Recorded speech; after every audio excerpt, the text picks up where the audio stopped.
Et c'est l'heure des Market Movers. On va retrouver Daniel Cohen de Lara. Bonjour Daniel. Bonjour Roselyne. Vous êtes associé chez Next Momentum. On va commencer avec Arkema, sous pression baissière depuis des années. Et les cours du groupe chimique français se sont bien redressés lors des 3 dernières séances.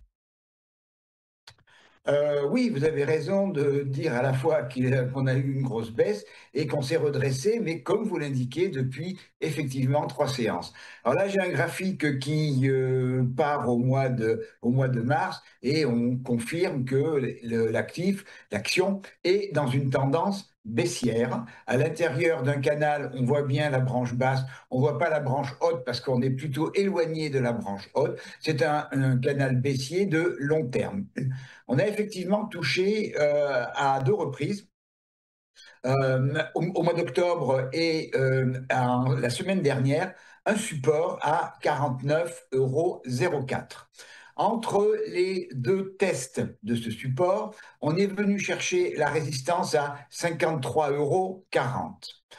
La moyenne mobile sans période fait résistance au cours et je surveille l'éventualité d'une figure technique qui s'appelle une figure de double creux. Pour qu'une figure de double creux soit réalisée, soit effective, il faut que l'on fasse un premier creux, ce qui a été le cas à la mi-octobre, un deuxième creux, ce qui a été le cas la semaine dernière, et un niveau au-dessus, là 53,40, qui s'appelle la ligne de coup. Donc j'attends, je surveille l'éventualité du franchissement de ce niveau de 53,40 € afin de repartir, poursuivre le mouvement haussier qui a démarré il y a 3 séances, avec comme objectif tout d'abord la zone des 57,30 €, qui est à la fois une zone de résistance et à quelques centimes près l'objectif de la sortie de cette figure de double creux, puis la résistance à 59,10 et 61,40 €.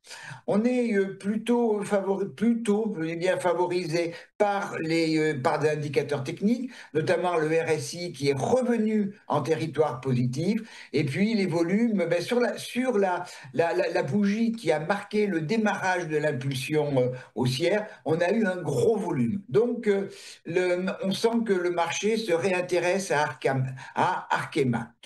A contrario, si on venait à recasser cette zone des 49,04, il est probable que la tendance baissière reprendrait ses droits. Alors, je regarde ce matin en même temps.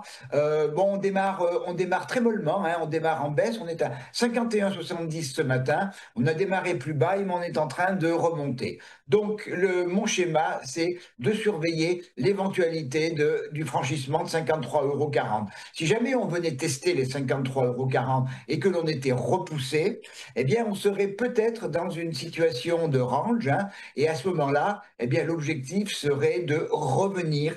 En cas d'échec de 53,40, on reviendrait certainement dans la zone des 49,04 €.